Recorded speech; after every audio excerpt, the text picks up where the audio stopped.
What's up, guys? Welcome back to another episode of Rawstocks. This is Rustic.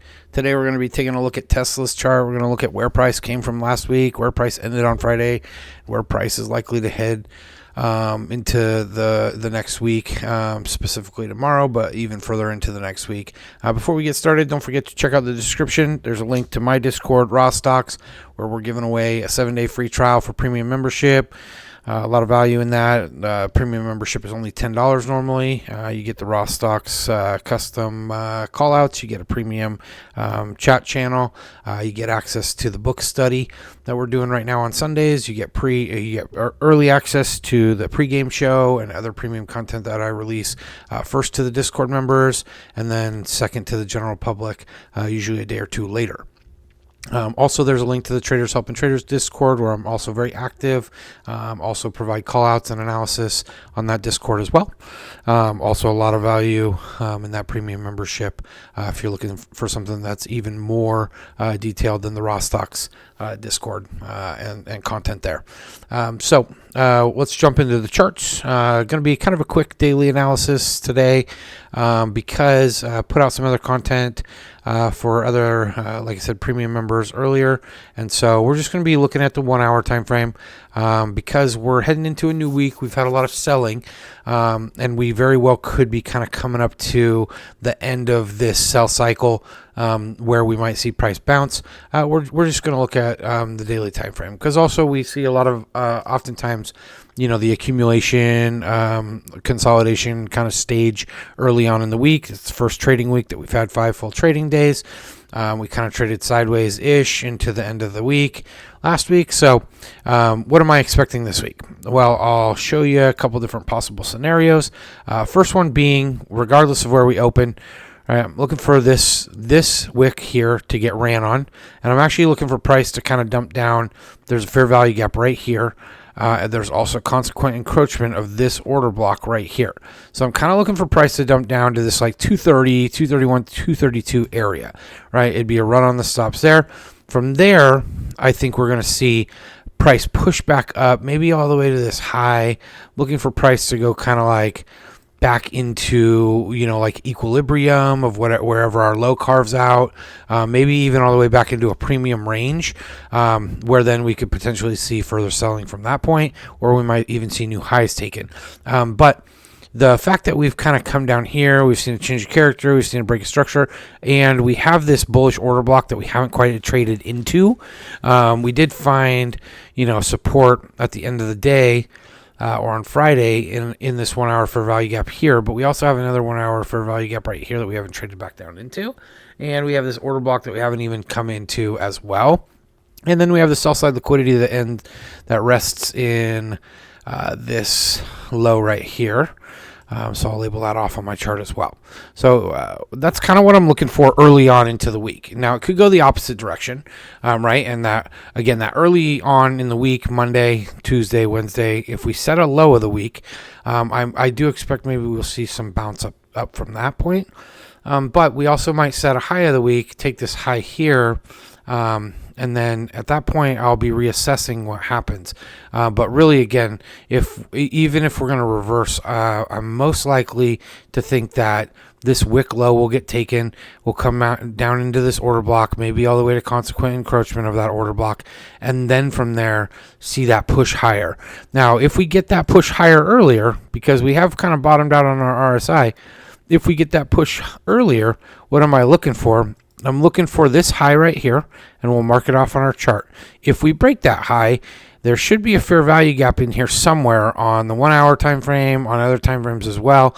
They're usually fractal. You can see them on multiple different time frames. There will be fair value gaps, in fair value gaps. But if that happens, I'll be looking, because we have already technically taken this low, right, with this one here.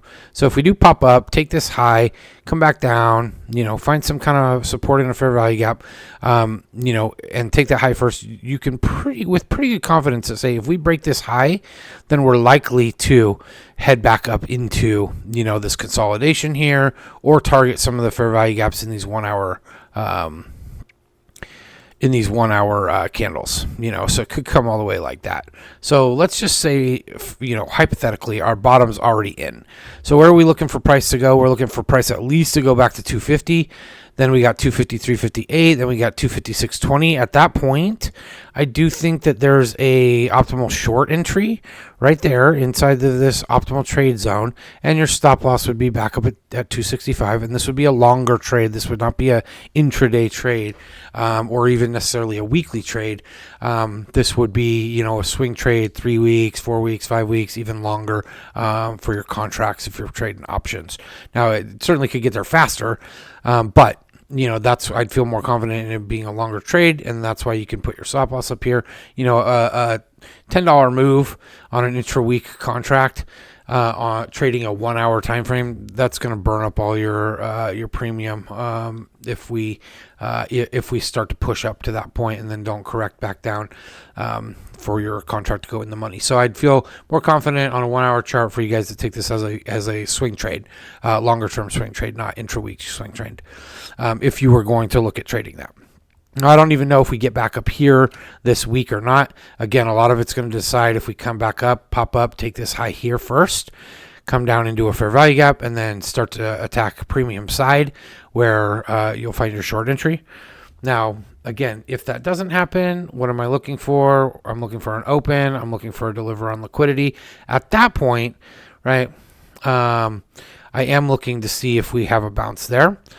Okay, but there's also the possibility, even though we're significantly oversold, that we take that low and then we come back down and we try to take that low before we see any meaningful bounce. And it would look something like that, right? We just kind of again, trade down into through the week. And then we take that low, we take that sell side, because after that, as far as liquidity targets go, we just have a fair value gap way down here below 220. We have a little bit of a consolidation range right here. And then we have this gap that hasn't been filled. That's why I'm thinking maybe a full run on this sell side might be possible, and bringing us down to 224. But I don't want to be too ambitious.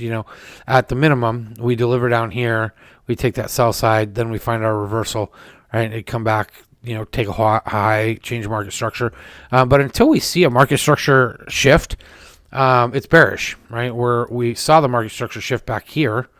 And then that's if you're trading higher time frame charts, right? If you're trading the intraday, the day trade, the scalps, it doesn't matter if we're bearish or bullish. You're looking for specific setups to catch runs in a direction that's up or down. It doesn't really matter.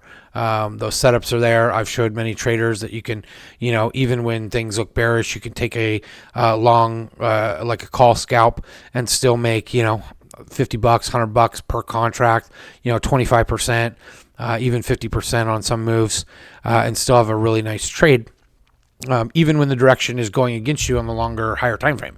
So that's irrelevant. But if we're looking at the 1 hour time frame, again, we got this low. I'd like to see it taken. I'd like to see us get down into this order block. Maybe we find support. If we find support in this order block, it's a good indication that we're going to probably come back up to consolidation ranges, some of our higher buy side targets. But if we come back down and if we drop this low, we'll have to see at that point, because that's a bigger change of character and a market structure shift right there by taking that low. And then we could be, again, targeting some of the sell side down here even further. So we'll just have to see what happens. Right now, things have looked uber bearish. Everybody's been, so bearish, as not at the beginning, but as we start to get to the end, it just doesn't seem like, are we ever going to stop selling off? And that's the kind of attitude and fear that, big money and smart money wants you to have. They want you to get to the point where you are exhausted of watching price fall, or you switch your script because we just keep selling. Then you take the short, and the herd moves their positions over to shorts. And then what do? They turn around and rip it in the other direction. Once enough participation has turned bearish, and all the liquidity has dried up, right? And so that liquidity, again, could be inside this order block. We'll see what happens as we dig down into it. But I do really think early next week, maybe Monday, maybe even pre-market, maybe Tuesday, I doubt it takes all the way to a Wednesday if we do it first. But I am expecting, again, Monday, kind of like take this low, pull in here, maybe Tuesday, dump a little bit further into the order block, see if we can find that support, and then start to rally from that point. But it's a very bearish look. Nothing about that. We are coming out of a nice bullish trend, so correction isn't abnormal at this point, right? We've broken through the trend. We've broken it twice. And then if you just take kind of like this low to this high, you can see we've broken that as well. So now you're just looking at, the pattern that you're looking at is kind of this bear flag setup where we've dumped and now we've consolidated, right here. Or even like these lows, kind of like it's forming more of a wedge, right? If we go kind of like that, and then we go like that, right? We're gonna run out of wedge, so we're either gonna make or break, pump or dump like on the break of this here. So could get a false breakout down into the order block, then pop up. Could just break it, pop up, right? We got fair value gap here. We got our fib levels here. So just be paying attention to what the move is first. Watch for those fake outs, right? And then I've been teaching a lot of people about the elements of a trade entry. And so, if you're a day trader or scalper, we're watching that 1 minute. We're looking at what happens during pre-market. We're having